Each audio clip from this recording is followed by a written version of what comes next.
We build most of our muscle with compound movements, and then ideally we use isolation work to fill in the gaps. Hey everybody, it's Jason Blaha here. I thought I would chat with you guys and gals a little bit about this today. And yes, this is a very, very basic concept when it comes to lifting. And it's something that a lot of people lose sight of because people get so caught up in these two sides of the equation that they kind of miss the forest for the trees and don't understand that historically this has always produced the best results. Okay, it's always produced the best results. And people who get caught up in the, well, we can build everything with isolation and every single head needs to be isolated. Not necessarily true. A lot of heads do need to be. Not a bad thing. Can be a very good thing, actually. And then you have people on the other extreme. We can build everything we need with just compound movements. A few compounds will build everything. No, you're going to end up being imbalanced also. All right, so let's talk about it. What do we mean by big compound movements? You're going to see them all through this video. You're going to see a mix of the two. For me, a lot of my favorite big compounds: squats, deadlifts, weighted pull-ups, bench press, incline bench, right? Rows, RDLs, good mornings. These are big compound movements. These are multi-joint exercises that work a lot of muscles concurrently. But generally speaking, we would consider it to be a compound movement if it makes at least two muscles grow.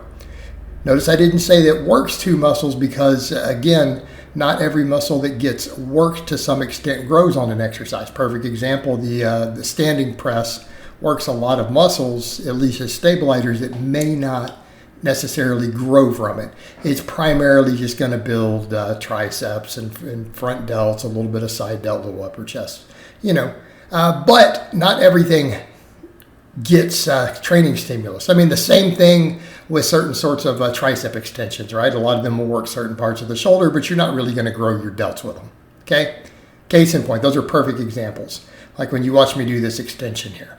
Okay, so it's a compound if it actually makes more than one major muscle grow. So again, bench press, front delts, pecs, obviously pecs being the primary movers, and then triceps to a lesser extent, although maybe the whole tricep doesn't get great stimulus from the bench. But the triceps do grow from the bench, confirmed in many, many studies right there in the lab. Absolutely happens. Perfect example. Isolation would be this tricep extension you see me doing right here, this skull crusher. Yes, a couple of muscles get worked, they're stabilizers, but the only thing that's going to substantially grow from it is going to be one muscle, and that's going to be the triceps. And it happens to be a really good isolation movement that actually works all three heads of the tricep pretty evenly, right? Deadlift right here, one of the mothers of all compounds. Everything gets worked to some extent, although not everything's going to grow. But what will grow? Glutes, hamstrings,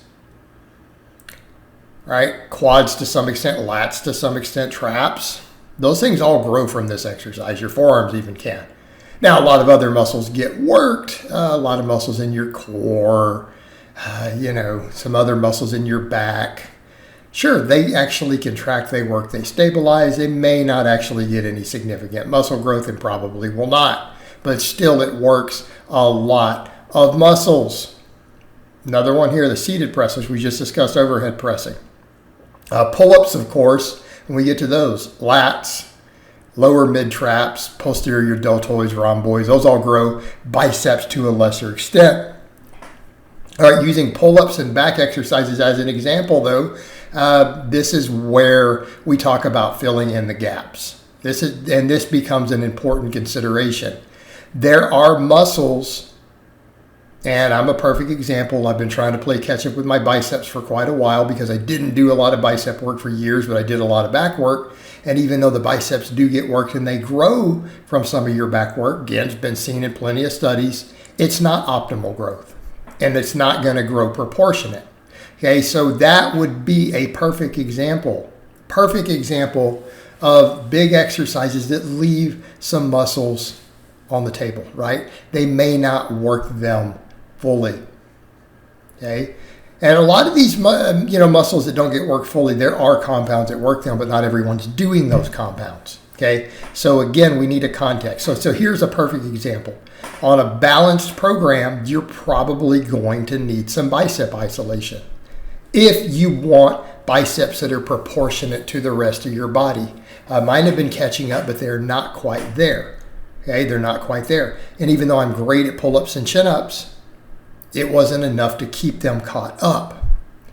And it's true for the majority of people. And it's because these exercises do not use the biceps to the same extent as these other muscles. Your lats will outgrow your biceps if you do all pulling for your biceps. Even if you do chins, the exception is not the norm. The exception are those genetically gifted in the biceps.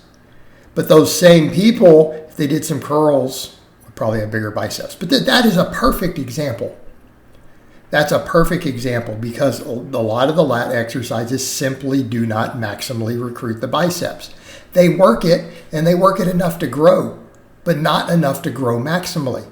So in a balanced program, you're probably going to want to add some curls. This is one reason why in a lot of even the novice programs out there, I tell people, throw some curls in. All right, even if you want to do strong lifts, I would add barbell curls to strong lifts, some nice strict curls, okay? It's just a good idea because otherwise it's going to be an imbalanced program. What other muscles oftentimes get neglected from the big compounds? Calves. Now, my calves grow pretty dang good from compounds. I went a long time without calf work and only off and on started doing calves again, mainly because I wanted to get even bigger. But I'm a genetic outlier. Now, is that to say that calves don't grow from squats? They absolutely do. Squats and leg presses will grow your calves. They are a primary mover. They do grow. However, for most people, they're still not going to grow proportionate. That's, again, an example of a muscle that probably, but for the majority of you, if you really want everything balanced, you're going to need to isolate it even on a balanced program. Side delts is another example. Now, side delts, if you're doing upright rows, a big compound will probably be okay. But if the only delt work you're doing is overhead pressing and rows, those side delts will probably get shortchanged, in which case your programming has to be balanced. Not saying compounds can't grow them. Those are not going to grow them maximally. Now, an upright row can with a wide grip, but not everyone's doing those, in which case doing some laterals or even some rear delt work that carries over wouldn't be a bad idea. Things like the long head of the tricep, if you don't do any extensions and you only press, the long head of your tricep will oftentimes become underdeveloped. And it's just due to not isolating that head. Because again, unless we are picking compounds that fully work all these different angles, we're going to have some gaps, and it's going to be based upon what we are doing with our individual training. And when you have those gaps, it makes sense. It's efficient to come in and say, maybe I need to do some curls for my forearms, some wrist curls. Maybe I need to do something for the long head of my tricep. Maybe I need to do something for my calves, okay? And then you just fill in the gaps. All right, guys, well, that's really all I have to say on that today. I hope it's been informative, and I'll talk to you guys and gals next time.